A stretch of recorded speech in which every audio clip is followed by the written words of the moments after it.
परम सुखदम केवलम ज्ञानमूर्तिम्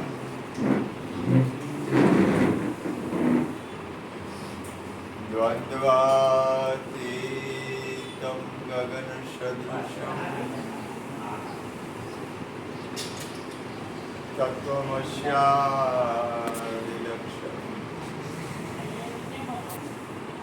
एकं नित्यं विमलमचलं सर्वदेशाक्षिभूतं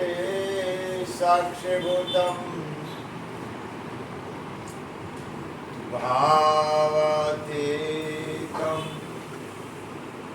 त्रिगुणरहितं सद्गुरुतं नमामि। सद्गुरुतं नमामि, सद्गुरुतं नमामि। प्रगट गुरु हरिहर जीवन घटो घट बोलनहार लाल लाल कहे हूँ અને મારું તજે તો મળે નહીં તારણા। मेरा मुझ में कुछ नाए जो कछु है सो तेरा तेरा तुझको सौंप दिया अब क्या लगेगा मेरा। बोली सदगुरु महाराज। एक वस्तु याद राखो, गुरु कृपाથી બોલું, જેને અંદરથી પોતાના આત્મકલ્યાણ તરફ ધ્યાન હશે ને એના માટે ખરેખર સત્સંગ છે। દાખલા તરીકે આ વાત કરે, વાત સાંભળી તો મને આ ભગવાન બોલે છે તો મને પ્રેમ જાગે છે। આપણે બધા ભેગા થયા છીએ સદગુરુના નાતે ભેગા થયા છીએ। આપણે કોઈ સગાવાલા કુળ કુટુંબ વ્યવહાર વહીવટ એ નાતો નથી, આપણો આત્મકલ્યાણનો નાતો છે। આપણે સદગુરુના બાળકો છીએ બધાય। મારાથી શરૂ કરો, હું સદગુરુનો બાળક છું, તમે સદગુરુના બાળક છો, તો આપણો નાતો સતનો થયો। સતનો નાતો છે ને સત્ય છે, અને સતના નાતામાં શું આવે કે તમે જ્ઞાન આપો, આત્મકલ્યાણમાં ધ્યાન આપો। લૌકિક બાબત છે ને એનું પરિણામ તો બાપાએ કહી દીધું કે લૌકિક બાબતનું પરિણામ કાંઈ છે નહીં। સંસારમાં સરસો રહે મન પ્રભુની પાસ, તો મારી માયા વ્યાપ્ય નહીં જાણવું મારો દાસ। સંસારને તોડવા ફોડવાનું નથી કહેતા મહાપુરુષો। સંસારમાં આ વિશ્વમાં કોઈ વસ્તુનું ખંડન, પરમાત્માએ આ વિશ્વની જે રચના કરી છે, સદગુરુ મહારાજે જે આખી રચના કરી છે એ યોગ્ય છે, એને તોડવા ફોડવાની નથી, એમાંથી જાગવાનું છે। પણ આપણો ભાવ જાગવા તરફ છે, આપણી અંદર સ્થિતિ કઈ બાજુ છે? ખરેખર આપણને ખરેખર પોતાના જીવનની સાર્થકતા તરફ પ્રેમ છે? તમે તમને કિંમતી ગણો છો? જ્યાં સુધી પોતાની કિંમત નહીં થાય ને ત્યાં સુધી એને પરમાત્માની કિંમત નહીં થાય। પોતાની અંદર બિરાજે છે નહીં પરમાત્મા છે, પોતાની અંદર પોતે પરમાત્મા છે। પેલા તમને કિંમત છે। બીજું ગુરુ કૃપાથી બોલું,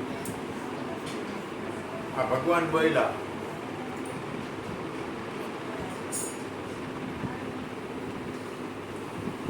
તરોવર સરોવર સંતજન, ચોથા વર્ષે મેઘ, પરમારથને કારણે ચારે ધૈર્યા દે। તમે તમારી અંદર બીજાનું ભલું કરવાનો ભાવ છે, એ ગમે હોય, સામે વાળી વ્યક્તિ કેવી છે એ જોવા આપણે નથી આવ્યા। સદગુરુના બાળકો કોઈના સામું ન જોવે, એનું કામ કરી જાય। સંત છે ને એ સંતને એ મારું આમ થઈ જાય કે મારું ઓલું થઈ જાય કે આમ બની જાય આમ બની જાય એની એને મતલબ ન હોય, એનો એક જ ભાવ હોય। સંત સપૂત ને તું બડા ત્રણેયનો એક જ સ્વભાવ। તારે એની નિરંતર એક પ્રાર્થના હોય કે કોઈ જીવનું કલ્યાણ થાય, કોઈ પોતાના આત્મ સ્વરૂપમાં સ્થિત થાય, કોઈ પોતાનો જન્મ સફળ બનાવે। મનુષ્ય જન્મ આ સંસારના ભોગને સાધન બનાવો. સફળ તો તમારું જીવન કરવાનું છે. તમારાથી વિશેષ કોઈ વસ્તુને મહત્વ આપોમાં. સંસારની કોઈ પણ વસ્તુ તમારાથી કલ્યાણકારી નથી. તમારાથી વધુ કલ્યાણકારી આ વિશ્વમાં કોઈ વસ્તુ છે નહીં, બની શકે એમ જ નથી. હા, હરિગુરુ સંત છે, સંતો મહાપુરુષો. તમને પહેલા તમે યાદ રાખો, તમને પ્રેમ ક્યાં છે? તમને તમારા આત્મ કલ્યાણમાં પ્રેમ છે કે મારું જીવન વયું ન જાય, મારું જીવન ફેલ ન જવું જોઈએ? મનુષ્ય જન્મ મળ્યો છે, શ્વાસે શ્વાસે સમરણ કરને, તોય કર તન મારે, શાન સદગુરુ કે યહી સત્યારથ, દેખો દિલ દર્પણ મારે. તમને એક વસ્તુ યાદ રાખો, તમને કઈ પીડા આવે છે? કબીર કહે છે, કહેતા હું કઈ જાત હું કઈ બજાવું ઢોલ, એક શ્વાસ ચલ જાત હૈ તીન ભવન કે મોલ. તમારા શ્વાસની તમે કિંમત કરો, તમારા જીવનની તમે કિંમત કરો. આ દુનિયાનો પૈસો, સગાવાલા, કુળ કુટુંબ અથવા આ વિશ્વનું કોઈ પણ સાધન રહ્યું નહીં, તમારાથી વધારે નથી. તમારા જીવનને તમે સફળ બનાવવા માટે જાગૃત બનો. આપલ જાવે કરી લેને બંદગી કર.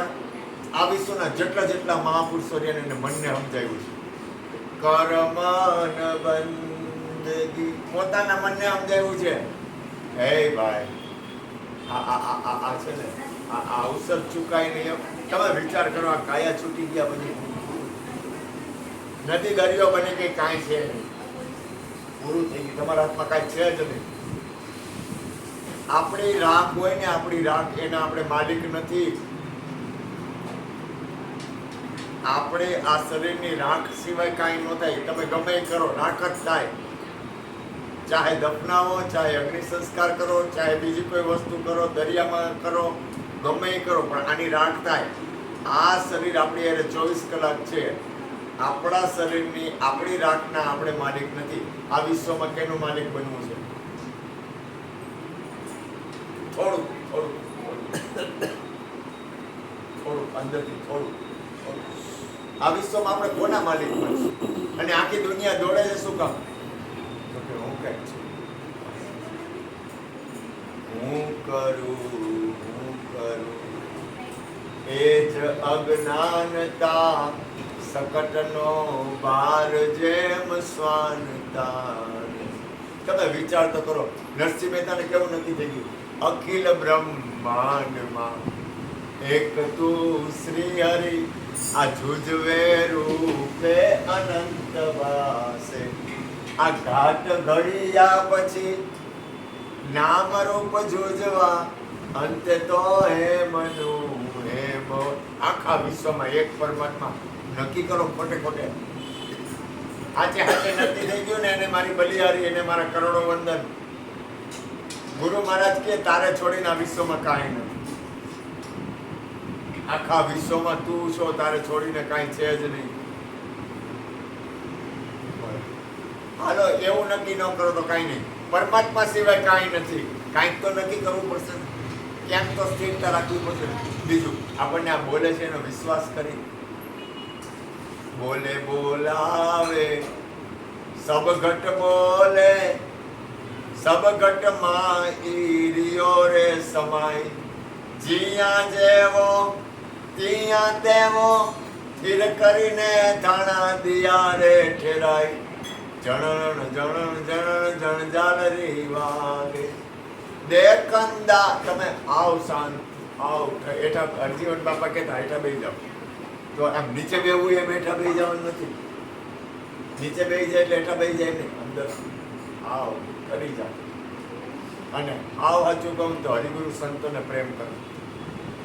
એના વચન છે ને, એને થોડાક વચન વિચાર કરો. મેરે ભક્તા ભક્તિ ખેલ ખરો. તમે એના વચન ઉપર ધ્યાન આપો. જવા દ્યોમાં અવસર ફેર ન આવે ઈરલો હાથે કરી. આ અવસર છે કોઈ પણ આત્માનું. અને તમે એક મનુષ્ય જન્મમાં શ્રેષ્ઠમાં શ્રેષ્ઠ ભજન હોય તો આત્મા કર્યા માથે ધણી તો રહે, સદગુરુ તો માથે રહે. તમે ના પાડો તોય રહીએ, આ પાડો તોય રહીએ. કારણ કે સદગુરુ છે ને પિંડ ને બ્રહ્માંડથી પર. તું ના પાડ ને. મને તો મારે તો ઉપર બહુ કૃપા છે. મારો ગુરુ એટલો બધો દયાળુ હોય ને કે મને કે ઉપદેશ કરવાનો, એટલે ઉપદેશ કરવાનો એટલે મને કે બધું કૃષ્ણ ઉપદેશ કરવાનો કંઈક યાદી તો કરાય. મને કે તારે ઉપદેશ કરવાનો ગુરુને, ઉપદેશ તો ગુરુને કરવાનો. મને કે તારે હું તું નીકળી જા. મને કે તારે કઈ કરવાનું જ નથી, નીકળ. માલિકી છૂટી જાય. આ દુનિયામાં આપણને એમ લાગે કે આ હરજીવન બાપા એક વાત કરતા.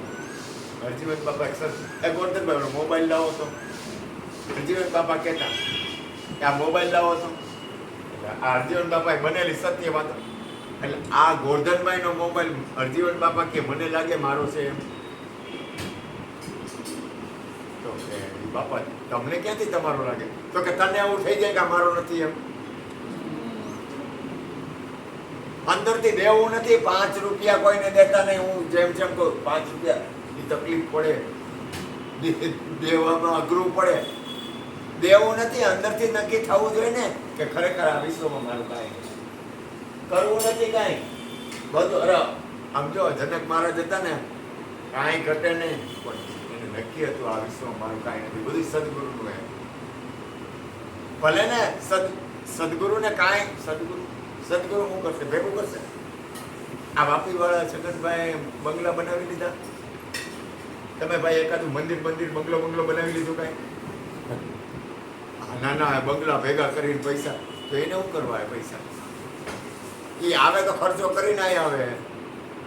ક્યાં છગનભાઈ ક્યાં ના? તો કે વાપીના બાજુમાં છે. વાપી 85 વર્ષની ઉંમર થઈ. તમે વિચાર તો કરો. કાંઈ આ નાની માના ખેલ છે. તમે આજે કોકને બોલાવો હોય ને તો એ તમે વિચાર તો કરો. અને એનામાં હું જો સંત મહાપુરુષ હોય ને એને કાંઈ પોતાના માટે ન હોય, ભૂલ ન કરતા. હરિગુરુ સંત હોય ને પોતાના માટે ન કરતા હોય કાંઈ, એને પોતાના માટે હોય જ નહીં. તો આ મંદિરમાં ભેગું કરે. દ્વેષ નથી કરતો મંદિરનો. તમે હું કોઈ વસ્તુનો દ્વેષ નથી કરતો, પણ ભેગું કરવું હોય ને એની ગતિ અલગ હોય.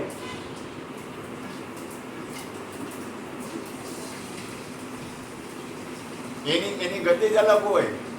જ્યારે હરિગુરુ સંત અને સંતો હોય ને એને ભેગું એને કાંઈ લેવા દેવા નથી. એ પરમાર્થે હોય, એનો ભાવ એક જ હોય. કોઈ પણ રીતે અનંત રીતે તમે ગમે એમ રીતે તમારા જીવનમાં જાગૃત બનો. જાગૃત એટલે પાયા. ઉતેલાના પાયા એમ નથી કીધું. અને જીવન છે ને જીવન છે ને એ પલ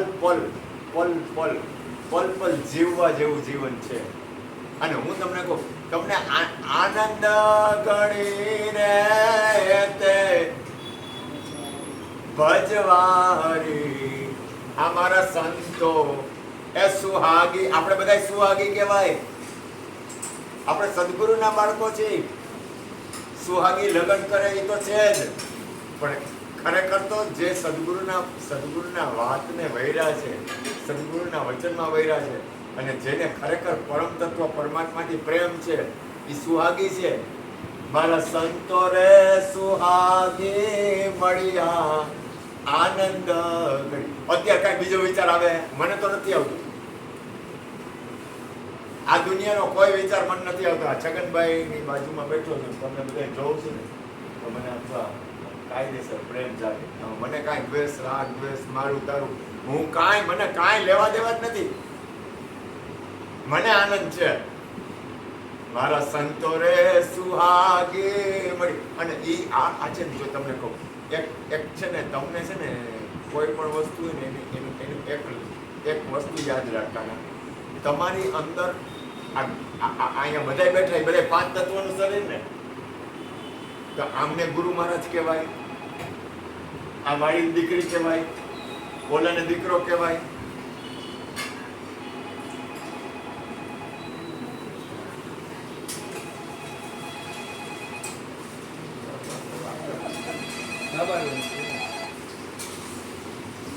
તમે ધ્યાન આપો તો આને ગુરુ મહારાજ કહેવાય.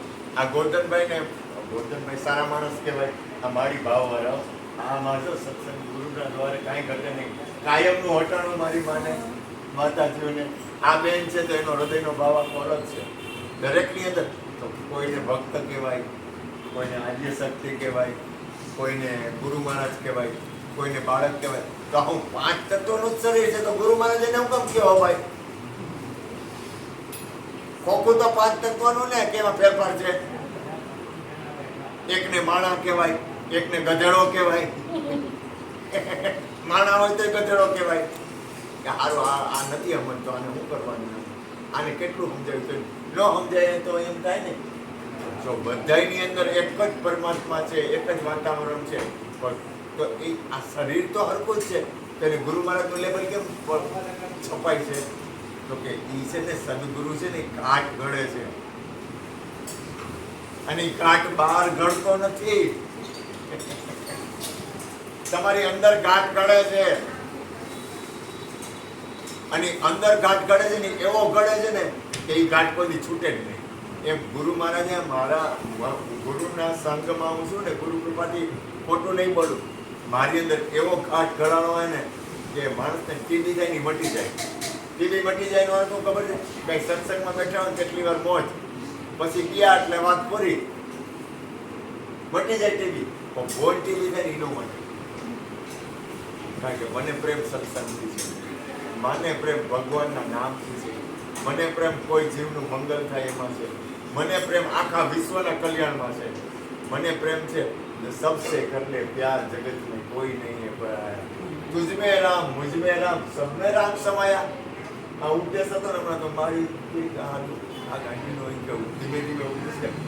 તમે સંતોના સંગમાં જેટલા શ્વાસ કરશો ને એ લેખે છે. આ ફટાકીઓ ફૂટી જાય તો પછી શું કરી લેવાનું? પાઈ રે જીને સાધુ કી સંગત પાઈ. સાધુ એટલે હું શીલવંત સાધુને, શીલવાન છે એ સાધુ છે. વારે વારે નમીએ પાનભાઈ, જેના બદલાય નહીં વર્તમાન રે. તો કે તો એમાં શું હોય? તો કે ચિત્તની ને વૃત્તિ જેને સદાય હોય નિર્મળીને, જેને મહારાજ થયા મહેરબાન. તમારા જીવનને સુધારવા માટે તમે પોતે જ તમારું જીવન સુધારી શકો. અને સુધારવા માટે મોટા મોટું સાધન હોય તો એ સંતોનો સંગ અને સત્સંગ છે. સત્સંગ સાંભળી અને તમારે તમારા જીવનને આચરણમાં મૂકવું પડે, થોડુંક સુધારવું પડે. સમજો ખાલી સત્સંગ સાંભળવાથી ઓલા આ કાનમાંથી વહી જાય એમ નહીં હાલે. સત્સંગ સાંભળ્યા પછી તમારે તમને જોવા પડે કે હું શું કરું છું.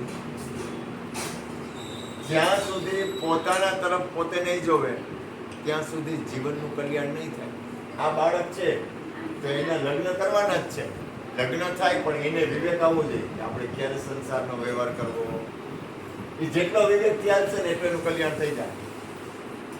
કઈ રીતે પરમાત્માને આગળ રાખી, પરમાત્માની સ્થિતિમાં રહી અને આપણા આત્માનું કલ્યાણમાં સ્થિત થવું. પછી સંસારની બાબતમાં આવ્યું. તમારા ઉપર મદાર છે, તમારે કઈ રીતે જીવન જીવવું. એમાં ગુરુ તો કે પણ મારે જ જીવન સુધારવું ન હોય તો ગુરુ શું કરે? મારે મારા જીવન, મને હું ગુરુના શરણમાં છું ને તો પહેલું મને મોટામાં મોટો ફાયદો કયો થયો? મને બોર્ન ટીબી થઈ ગયો.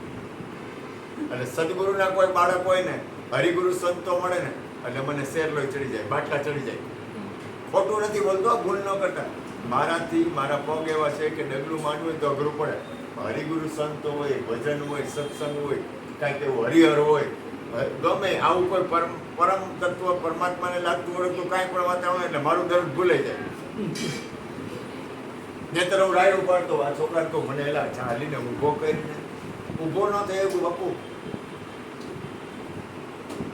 એટલે યાદ રાખો, તમને બોર્ન ટીબી થઈ જાવ છે. જ્યાં સુધી બોર્ન ટીબી, હરજીવન બાપાએ કહેતા ટીબી હારો પણ બોર્ન ટીબી નહીં હારો. જ્યાં સુધી પરમાત્માના નામ ભજન સત્સંગનો બોર્ન ટીબી થઈ જાય એટલે શું થાય ખબર છે? તમારી ગતિ છે ને અહીંથી તમે વાપીની ટ્રેનમાં બેહો તો તમે ક્યાં જાઓ? વાપી. એમ અહીંથી તમારી ટ્રેન છે ને એ પરમ તત્વ પરમાત્મા તરફની ટ્રેન આવવી જોઈએ. પછી રસ્તા ભલે ગમે એ ગામ આવે, ઠેબચડું આવે તો આપણે શું? ઠેબચડું આવે કે ઠેબચડાનો દાદો આવે, આપણે બેઠા છે કઈ ટ્રેનમાં એ આપણને નક્કી થઈ જવું જોઈએ. આપણે કઈ ટ્રેનમાં, આપણે આપણા આત્મકલ્યાણની સ્થિતિમાં બેઠા છીએ. પછી ભલે ને સંસારીઓ ખાઓ પીઓ મોજ કરો, પણ બીજું કોઈનાથી રાગ દ્વેષ નહીં કરો. પારકારે બને ત્યાં સુધી હું એમ નથી કહેતો કે ગુરુ મહારાજ ભક્તિ આપે છે, હું કે છે મનથી કોઈનું ખરાબ ન વિચારતા, વચન કોઈને દુઃખ લાગે એવું ન કરતા, અંદરમાં રહેલું નારાયણ ડૂબાઈ જાય, અને કર્મ એવું ન કરતા કે બીજો બંધાઈ જાય. આપણે જ્ઞાન જો જનક મહારાજ હતા ને બહુ સમજુ હતા. મને આ વાત ગમે એટલે હું કરું, મેં ઘણી વાર કરી પણ છતાંય કહું, આ ભગવાન બેઠા છે ને. જનક મહારાજની સભા એટલે બાદશાહોની સભા. એટલે જનક મહારાજે કીધું કે આ આખી સભા બેઠી છે ને એમાં જે જ્ઞાની હોય ને એ આ 1000 ગાયું છે, સોનાના શિંગડાવાળી અને રૂપાના ઝાંઝરવાળી, એ ગાયું એના આશ્રમમાં લઈ જાય. જનક બોલતો હોય, જનક મહારાજ બાપ બોલતો હોય એટલે એમાં કઈ બાદશાહ જેવો તેવો હોય? હવે એમાં યાજ્ઞવલ્ક ને ગાર્ગી ને સુલભા ને બધા બાદશાહ શહેનશાહો, બધા કાંઈ ઘટે ને એવા બાદશાહ હોય. જનક મહારાજની સભા એટલે છેડો આવી ગયો એમ કઈ તો હાલે, મારી ગુરુ કૃપાથી. બાદશાહ બધા દેહાતી જનકને વિદેહી કહેવાય, જનક વિદેહી કહેવાય. અને એમાં કોઈ ઊભું ન થયું, કોઈ કાંઈ બોલ્યું એટલે યાજ્ઞવલ્કજી મહારાજ ઊભા થયા. કે જનક મહારાજે એવું કીધું, આમાં જે જ્ઞાની હોય ને પૂર્ણ જ્ઞાની, એ આ ગાયું પોતાના આશ્રમમાં લઈ જાય. અને યાજ્ઞવલ્ક મહારાજ ઊભા થઈ ગયા, હે જનક મહારાજ, મને આ ગાયુંનો મોહ થાય છે મારા આશ્રમમાં. એ છોકરા મારા આશ્રમમાં લઈ લે, મને ગાયુંનો મોહ થાય છે. યાજ્ઞવલ્કને ગાયુંનો મોહ હોય? એને એમ ન કીધું હું જ્ઞાની છું. એને હું કીધું, જો આ બાપુ બોલ્યા હતા કે જ્ઞાનીનો અહમ છે ને એ તો મારી નાખે. તો યાજ્ઞવલ્ક મહારાજે શું કીધું, આ સભામાંથી મને આ ગાયુંનો મોહ થાય છે એટલે આ 1000 ગાયું રહી ને એ મારા આશ્રમમાં લઈ. એ છોકરા આપણા આશ્રમમાં 1000 ગાયું લઈ લે. એટલે ત્યાં તો બીજા કઈ ખડા. ઠીક છે, તે જ્ઞાનની હજી પૂરી આમાં વાત થઈ છે ને તે પૂરા પ્રશ્નના જવાબ નથી, પણ તું ગાયું કઈ રીતે લઈ જાય? તો કે તો પૂછો ને, મને ક્યાં વાંધો હે. એમાં ગાર્ગી હતી, ગાર્ગી બાદશાહ. એટલે ગાર્ગીએ હું નક્કી કર્યું, જો તમે વિચાર કરો સંતો મહાપુરુષો હોય ને એટલા બધા કરુણામય હોય ને, એટલે એને હું કર્યું કે યાજ્ઞવલ્ક સત્ય છે ને એ સાબિત કરવા માટે પ્રશ્ન કર્યો, એને પાડવા માટે પ્રશ્ન ન કર્યો. તમે વિચાર તો કરો મહાપુરુષોની અંતર્ગતિ. ગાર્ગીએ પ્રશ્ન કર્યા કે હું જે પ્રશ્ન કરું એને જવાબ આપે ને એટલે સમજી લેજો કે યાજ્ઞવલ્ક રાઈટ છે. તો યાજ્ઞવલ્કને ગાર્ગીએ પ્રશ્ન કર્યા ને, તો પ્રશ્ન કર્યા ને એમાં ગાર્ગીએ સાબિત કરી દીધું કે યાજ્ઞવલ્ક જ્ઞાની છે. આની ઉપર કોઈ વાત કરી રહ્યા નથી. તો પછી યાજ્ઞવલ્કે શું કીધું ખબર છે? એ કે આ બધી ગાયો રહી ને એ બધાને વેચી દીધી. જો મહાપુરુષ હોય ને એ બાદશાહ હોય, સંતો મહાપુરુષ હોય ને બાદશાહના બાદશાહ હોય. એને કોઈ પણ જાતની એને લોભ લાલચ કામ ક્રોધ વિષય વાસના વિકાર એનાથી, એની અંદરથી, એની સમજણથી એનો વિવેક હોય. આજે આંખ છે તો જોવે નહીં. આપણે ગુરુ મહારાજને માથું આપી તો શું કરીશું? તો 5 વિષય આપી છે. આંખ તો જોવે એ વિષય નથી, પણ એનો વિવેક આવી ગયો. કાન સાંભળે પણ એનો વિવેક આવી ગયો. ચામડી સ્પર્શ કરે પણ એનો વિવેક આવી ગયો. આ જીભ બોલે પણ એનો વિવેક આવી ગયો. સદગુરુ મળે ને તો 2 વસ્તુ ફરે. પહેલામાં પહેલી 2 વસ્તુ ફરે. વાણી મેરી ફિર ગઈ, આ દેહી આ તન, આ ખારી સો મીઠી ભઈ, સદગુરુ કે ઉપદેશ. વાણી ફરે અને બીજી દ્રષ્ટિ ફરે. આપણી આંખ ફરી જાય, આપણી દ્રષ્ટિ છે ને એ ફરી જાય, આપણી વાણી ફરી જાય, આપણું જીવન ફરે. તમે એક વસ્તુ યાદ રાખો, ભગવાન આ સંસારની બાબતને બહુ બહુ મહત્વ ન આપો. સંસારની બાબતને તમે પ્રેમથી રહ્યો. સંસારના કોઈ પણ બાબતમાં હું ખંડન કોઈની નહીં કરું, પણ ધ્યાન આપો આત્મકલ્યાણ. છોટુભાઈ, ધ્યાન આત્મકલ્યાણમાં હોવું જોઈએ. એનાથી વિશેષ કોઈ વસ્તુ ન હોવી જોઈએ. આ બંગલો છે, બંગલો, એ બંગલો તમારે લઈને છે. તમે નથી તો બંગલો પૂરું. તો કિંમતી ચીજ તમે છો. તમારાથી કિંમતી ચીજ આ વિશ્વમાં કોઈ નથી. અને તમારાથી કિંમતી ચીજ હોય ને તો એ સદગુરુ છે, સંતો છે, ભક્તો છે, મહાપુરુષો છે. તમારાથી કિંમતી ચીજ હોય ને તો હરિગુરુ ને સંત છે. એટલે હું જાજુ નહીં કહું, ગુરુ કૃપાથી જીવન સફળ બને એ બાજુ થોડા જાગૃત વધારે બનો. મારા હૃદયની પ્રાર્થના છે કે આ ભારત દેશ અને આપણા અને આખા વિશ્વ માટે તમે સંત છો, તમે મહાપુરુષ છો, તમે સદગુરુના બાળકો છો. સ્ત્રી પુરુષ નથી. આ મારાથી થોડું ઊંચેથી બોલાઈ જશે, પણ સ્ત્રી પુરુષ નથી. તમે હરિગુરુ સંતોના બાળકો છો. તમારું જીવન સફળ બનશે ને તો કેટલાયનું કલ્યાણ થાય. એટલે તમારું ધ્યાન, તમારું લક્ષ્ય, તમારું આત્મતત્વ, તમારું નિજ તત્વ અને તમે પરમાત્મા છો. તમારું ધ્યાન તમારા આત્મકલ્યાણમાં રહેવું જોઈએ. તમારું કલ્યાણ તમે કરશો ને તો બાળકોનું કરશો, પણ તમારું કલ્યાણ તમે નહીં કરો તો બાળકોનું ક્યાંથી કરશો? તમે મને પરમાત્માના નામ ભજન સત્સંગથી પ્રેમ ન હોય તો હું તમને ક્યાંથી પ્રેમ કરાવી શકું? મારી અંદર જે આવશે તો તમારી અંદર પરમ તત્વ પરમાત્માનો પ્રેમ તમારા સંગમાં આવે. એનું કલ્યાણ ઈચ્છો, દરેકનું મંગળ ઈચ્છો, સૌનું કલ્યાણ ઈચ્છો. કોઈનાથી રાગદ્વેષ કરવામાં આપણું કામ નથી. આપણે કોઈના માલિક નથી. આ રોડ ઉપર કોઈ દારૂ પીને જાય તો હું એનો માલિક નથી. માલિક તો આખા વિશ્વના સબકા માલિક એક જે માલિક છે એ જ માલિક છે. એટલે મારા બાપ, હૃદયની પ્રાર્થના જીવન સફળ બને ને એનાથી વિશેષ કાંઈ નથી. બોલો સદગુરુ મહારાજ.